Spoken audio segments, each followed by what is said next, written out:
जय माता की जय, परमपिता परमेश्वर गुरु पीरों की जय हो, नौ नाथों की जय हो, 84 सिद्धों की जय हो, नागा निर्वाण की जय हो, अपने अपने माता पिता की जय हो, गुरु महाराज की जय हो। आज फिर एक छोटा सा प्रसंग लेके आपके सामने आया हूँ। उसी पे जो कल मैंने एक वीडियो बनाया था उसी से आगे एक छोटा सा प्रसंग है।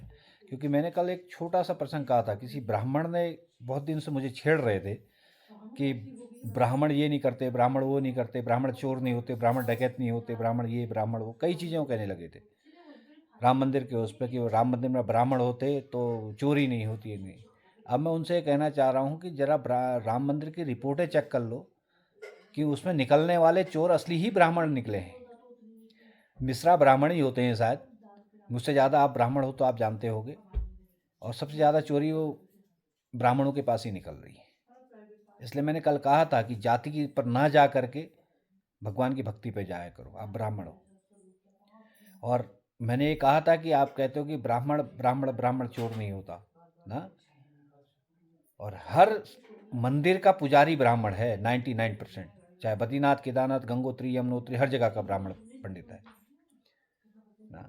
और आज ही कल मैंने वीडियो डाली थी और कल ही एक रिपोर्ट आ गई बद्रीनाथ की कि वहाँ भी चोरी हुई है, समझ रहे हैं ना। और उसका अध्यक्ष भी ब्राह्मण है, द्विवेदी, समझ रहे हैं। और वहीं पूजा करने वाले में अध्यक्ष भी ब्राह्मण है। अब ब्राह्मण जिस ब्राह्मण ने कहा था वो समझ ले। अब मैं इसलिए कमेंट किसी के ऊपर नहीं मार रहा था, मैं बोलना नहीं चाहता हूँ क्योंकि साधु हम तो समदर्शिता वाले, हम किसी के ऊपर जाते नहीं। तुमने छेड़ा था कि ठाकुर ब्राह्मणवाद, क्षत्रियवाद और शूद्रवाद, वैश्यवाद तुमने शुरू किया। तुमने कहा कि ब्राह्मण ब्राह्मण ब्राह्मण, तो अब तुम देख लो कि ब्राह्मण क्या है। तुमने छेड़ा था ना कि ब्राह्मण होता तो नहीं होता। ये शुक्रिया अदा करो कि ब्राह्मणों को लोग पूजनीय मानते, उनसे बोलते ही नहीं। और जिस प्रकार से चल रही हैं हवाएं, अगर लोग अपने में आ गए तो बहुत बुरा हर्ष निकलेगा। तुम फिर मुंह छुपाओगे, समझ रहे हो ना। फिर मुंह छुपाओगे, फिर तुम कहोगे नहीं यार वो तो ऐसा था वैसा था, वो तो ऐसी है वैसी। तो ये कभी गलती मत किया करो। किसी के ऊपर लांछन मत लगाया करो जबरदस्ती, किसी की जाति के ऊपर लांछन मत लगाया करो, किसी को जाति से संबोधित मत किया करो कि वो जाति ऐसी है, वो ऐसी, वो हाँ तो तब ऐसा हुआ। मैंने कल भी कहा था, अगर चोर है तो उसकी कोई जाति नहीं होती, आतंकवादी है तो उसकी कोई जाति नहीं होती। तो इसलिए मैं तुमसे बार बार कहता हूँ, किसी भी कर्म में जातिवाद मत लाओ। जिसको परमपिता परमेश्वर ने जो दर्जा दिया है, जो जिसको जहाँ बैठाया है, उसको अपना कर्म सही तरीके से निभाना चाहिए। अगर जो नहीं निभा सकता तो उसको उसका फल परमपिता परमेश्वर स्वयं ही देता है। इसका सीधा सा उदाहरण हमारा वेद शास्त्र सब दिखाते हैं। अगर तुमने रामायण पढ़ी है, रामायण को सुना है, और उधर ही महाभारत भी तुमने पढ़ी है, महाभारत सुना है, तो महाभारत काल में सब कुछ आता है। अगर तुम्हारे समझ में आया गया हो तो समझो, ढूंढो, समझ रहे हैं ना।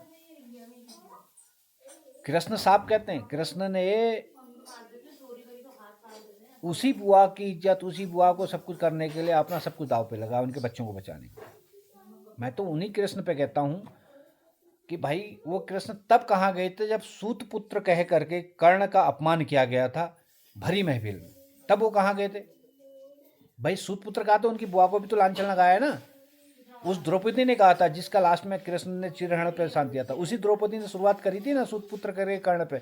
भाई तुम जब स्वयंवर करने जा रहे हो तो तुमने घोषणा करी कि मुझे जो जीत लेगा, तीर मार लेगा, तो मैं उसकी गले में और मार डाल दूंगी। जब तुमने स्वयंवर में कह दिया तो तुम फिर अपने से कैसे मुकर गए। तुमने किसी को सूतपुत्र क्यों कहा भाई। सूतपुत्र आ जाए, वैश्य आ जाए, शूद्र आ जाए, क्षत्रिय आ जाए, कोई भी आ जाए, जब वो जीतेगा तो ले जाएगा। तो तुम्हें कहने का अधिकार नहीं था, तुमने भी तो अपमान किया। उसकी निगाहों से उसको पिता मान किया भाई। किसी पुत्र को उससे अगर हम नाजायज कह दें तो उसका दिल कितना टूटेगा। तो उस समय कृष्ण कहाँ गए थे भाई। जिसको नाजायज औलाद कहा गया द्रौपदी के द्वारा, तो उस समय कृष्ण कहाँ गए थे। उस समय उनका जो है नीच जागा कि भाई वो भी तो मेरी जीवात्मा ही है। उसमें उस माँ का दिल कहाँ गया था। वो तो जानती थी कर्ण कौन है करके, हैं भाई। ये कहे ना, तब मैं बार बार कहता हूँ, श्याम अदाम दंड भेद, अलग अलग भाग में अलग अलग चीज़ें कही गई हैं। इसलिए कृष्ण को समझना आसान नहीं है। महाभारत को जब समझोगे तो उसके भाव से समझो, कहाँ पे कृष्ण ने क्या लीला करी, वो उसका भाव है, समझ रहे ना। कृष्ण ने भी अपने उसको रोकने के लिए बहुत कुछ किया। इसलिए जाति पाति पे ना जाके भक्ति पे जाइए। नहीं तो कृष्ण ने तो अर्जुन का शुरू से लेके अंत तक साथ दिया, तो लास्ट मोमेंट में क्यों साथ छोड़ दिया भाई? स्वर्गारोहण के समय तो कृष्ण साथ में नहीं थे। उन्होंने कहा भाई तुमने शरीर के द्वारा जो कर्म करे हैं उसकी माफी के लिए जाओ। तुमने अपने गुरु को मारा, तुमने अपने पिता तुल्यों को मारा, तुमने अपने सेनाओं को मारा, तुमने अपने दादा को मारा, अब इसके कर्म के भागी तुम हो, तुमने शरीर से कर्म किया है, अब इसका प्रायश्चित करो। तब वो पूछते हैं कहाँ प्रायश्चित करें, कैसी माफी मांग? कहते हैं कि अब भोलेनाथ को पकड़ो। भोलेनाथ ने मुंह फेर लिया, क्यों? कर्म गलत किया है भाई, गुरु की हत्या करी है, गुरु भाइयों की हत्या करी है, अपने रिश्तेदारों की हत्या की है। और वही द्रौपदी जिसके कारण पूरी महाभारत हुई, और सबसे पहले ही स्वर्गारोहण में सबसे पहले वही गिरती है सरस्वती नदी पे। भाई कृष्ण की तो बहुत प्यारी थी, तो उसको स्वर्ग सीधे चले जाना चाहता। भगवान के तो 24 घंटे करीब रहने वाले थे ये लोग। तो आम लोगों से, सब लोगों से मेरी यही प्रार्थना है कि कर्म सही रखो। बुरे वक्त में भगवान भी तुम्हारा साथ छोड़ देते हैं। जब तक तुम सही कर्म कर रहे हो तुम्हारे साथ हैं, जिस दिन तुमने बुरा कर्म किया भगवान भी तुम्हारा साथ छोड़ देते हैं, समझ लो। समझ रहे ना? प्रत्यक्ष उदाहरण है। जिस समय स्वर्गारोहण को जाना था तो कृष्ण साथ नहीं थे, वो द्वारिका निकल गए थे। उन्होंने कहा जाओ तुम अपने कर्म का फल भोगो, मैं अपना कर्म का फल भोगूंगा। समझ रहे ना? साक्षात विष्णु अवतार थे, या तो आप लोग मानते हो। तो इसलिए अपने कर्म का भाव, अपने कर्म को स्वयं सुधारो, कोई तुम्हारे साथ नहीं आएगा। समझ आए? और ब्राह्मण, ठाकुर, शूद्र, वैश्य करना बंद करो। चोर चोर होता है, डाकू डाकू होता है, आतंकवादी आतंकवादी होता है, उसकी कोई जात नहीं होती।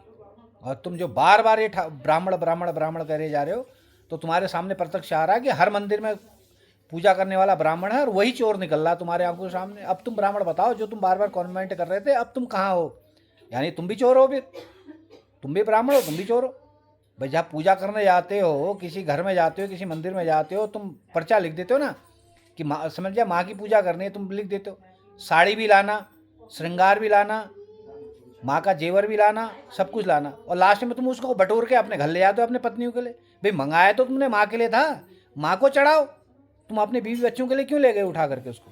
तो चोरी तुमने भी करी, तो चोर तुम भी हो इसका मतलब।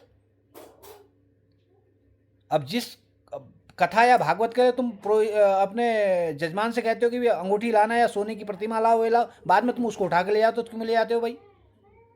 उसकी प्रतिष्ठा कर रखी है, उससे मंगा रखा, तो उसका अधिकार वहाँ पर रहना चाहिए। तुम्हारा अधिकार थोड़ी है ले जाने का। और तुम उसको उठा के ले गए, इसका मतलब तुमने चोरी कर ली, इसका मतलब तुम चोर हो। तो ये मत कहो। अगर बारीक से गहराई से एक एक शब्द पे आऊँगा तो फिर बहुत पोल खुल जाएंगी। इसलिए चोरी का भाव मत लाना। जब चोरी का भाव लाओगे तो भुगतना पड़ेगा, क्योंकि ब्राह्मण के ज़्यादा चोर कोई नहीं है इस संसार में। हमेशा ब्राह्मण ने चोरी करी है। फिर ये मत कह देना बाबा जी ने क्या कह दिया, क्योंकि मैं कर्म के आधार और सत्यता के आधार पर बता दूंगा एक एक चीज़ को।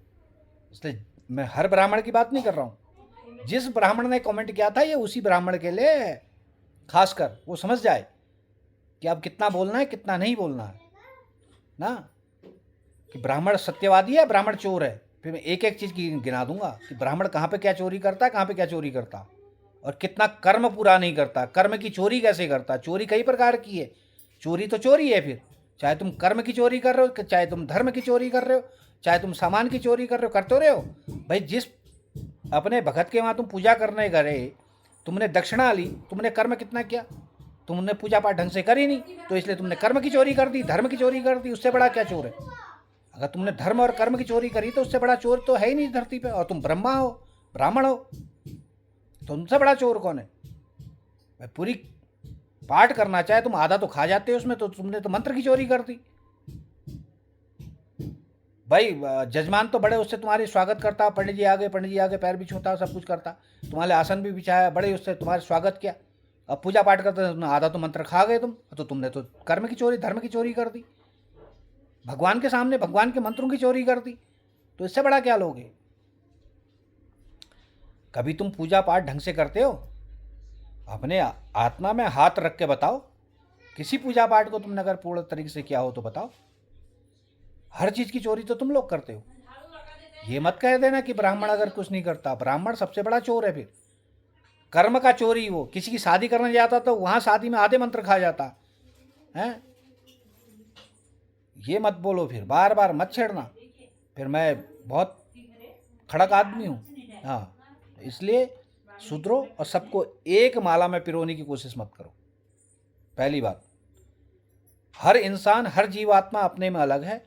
एक घर में, एक कुल में, एक माँ के कुख से जन्मे हुए चारे बच्चों का भाग्य, चारों बच्चों का कर्म अपना अलग होता है, ये समझ लेना।